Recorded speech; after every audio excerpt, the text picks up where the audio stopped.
할렐루야. 사랑하는 대강의 가족 여러분, 오늘 하루도 하나님의 말씀과 동행하는 삶이 되길 소망합니다. 오늘 함께 나눌 하나님의 말씀은 여호수아 17장 7절에서 13절 말씀입니다. 므낫세의 경계는 아셀에서부터 세게마 믹므다까지이며 그 오른쪽으로 가서 엣다프와 주민의 경계에 이르나니, 답부아 땅은 므낫세에게 속하였으되 므낫세 경계에 있는 답부아는 에브라임 자손에게 속하였으며, 또 그 경계가 가나 시내로 내려가서 그 시내 남쪽에 이르나니, 므낫세의 성읍 중에 이 성읍들은 에브라임에게 속하였으며, 므낫세의 경계는 그 시내 북쪽이요 그 끝은 바다이며, 남쪽으로는 에브라임에 속하였고 북쪽으로는 므낫세에 속하였고, 바닷가에 그 경계가 되었으며, 그들의 땅의 북쪽은 아셀에 이르고 동쪽은 이사갈에 이르렀으며, 이사갈과 아셀에도 므낫세의 소유가 있으니 곧 베스왕과 그 마을들과 이블르함과 그 마을들과 도레 주민과 그 마을들이요, 또 엔돌 주민과 그 마을들과 다낙 주민과 그 마을들과 무기또 주민과 그 마을들 새 언덕 지역이라. 그러나 므낫세 자손이 그 성읍들의 주민을 쫓아내지 못하매 가나안 족속이 결심하고 그 땅에 거주하였더니, 이스라엘 자손이 강성한 후에야 가나안 족속에게 노역을 시켰고 다 쫓아내지 아니하였더라. 아멘. 본문은 므낫세 반지파가 받은 기업의 경계에 대해서 언급하고 있습니다. 7절부터 11절까지는 므낫세 집 반지파의 경계에 대한 기록입니다. 이 서쪽으로는 지중해, 남쪽으로는 에브라임 지파의 경계, 그리고 동쪽으로는 요단강, 또 북쪽의 경계선을 쭉 기록하고 있습니다. 오늘 우리가 살펴보는 부분은 그 뒷부분에 기록된 내용입니다.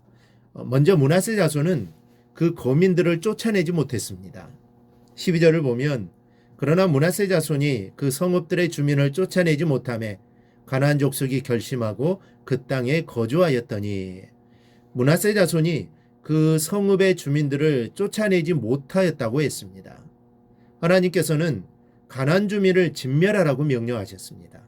그리고 믿음으로 정복하는 이스라엘의 편이 되어 주셔서 천하무적으로 정복할 수 있도록 도우셨습니다. 그런데 지금 므낫세 자손들은 힘을 잃어 주민들을 당해내지 못했습니다. 그 성읍의 주민들을 쫓아내지 못하고 있습니다. 여러분, 이것은 힘을 잃은 것이라기보다는 믿음을 잃어버린 것입니다.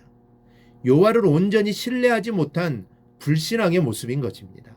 여호수아 4장 12절을 보면, 르우벤 자손과 갓 자손과 므낫세 반지파는 모세가 그들에게 이른 것 같이 무장하고 이스라엘 자손들보다 앞서 건너갔으니 라고 했습니다.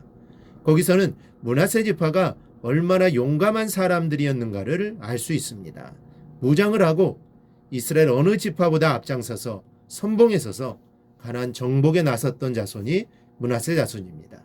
가나안 정복 전쟁이 끝나기까지 가장 용감하게 싸웠던 자손 중에 하나가 므낫세 자손입니다. 그럼 그들이 이제는 믿음을 잃고서 가나안 거민들을 당해내지 못하고 있습니다. 그러다 보니 거민들이 그 땅에서 활보하고 다녔습니다. 12절 하반절에 보니, 가나안 족속이 결심하고 그 땅에 거주하였더니, 이 사람들은 철번결을 그 당시 가지고 있었습니다. 므낫세 자손들이 믿음이 약해지고 담대함을 잃게 되자 적들이 마음을 굳게 먹고 그곳에서 활보하며 기거한 것입니다. 여러분, 성도는 믿음의 힘을 잃을 때 모든 것을 잃게 되는 것을 알아야 합니다. 우리는 믿음으로 사는 사람들입니다. 믿음이 있을 때 담대할 수 있고, 믿음이 있을 때 소망이 있으며, 믿음이 있을 때 능력이 따르는 것입니다. 므낫세 자손이 믿음의 힘을 잃고 나니 가나안 족속이 승하여 활보하여 다녔던 것입니다. 훗날 이스라엘은 다시 강성해졌습니다. 13절을 보니, 이스라엘 자손이 강성한 후에야 가나안 족속에게 노역을 시켰고 다 쫓아내지 아니하였더라 라고 했습니다. 믿음을 잃고 담대함을 잃었을 때에는 가나안 거민이 활보를 하고 다녔습니다. 그러나 이제 훗날 이스라엘 자손이 강성해지고 나니 그때는 가나안 사람들을 종으로 부릴 정도가 되었습니다. 그런데 여기서 불순종의 죄를 다시 한번 범하고 있는 것입니다. 하나님의 말씀에 순종하려면 가나안 족속을 멸해야 합니다. 그럼에도 불구하고 그들을 노예로 삼아 일을 시켰다고 했습니다. 노동력으로 따지면 상당히 많은 이익이 되었을 것입니다. 노동을 시키고 부역을 시킴으로 얼마나 많은 이익을 얻었겠습니까? 그래서 쫓아내지 아니하였더라고 본문은 기록하고 있습니다. 즉 힘이 없어서 쫓아내지 못할 때는 그렇다 치고 이제는 얼마든지 쫓아낼 수 있는 힘이 생겼음에도 불구하고 저들을 노예로 부리기 위하여 쫓아내지 않았습니다.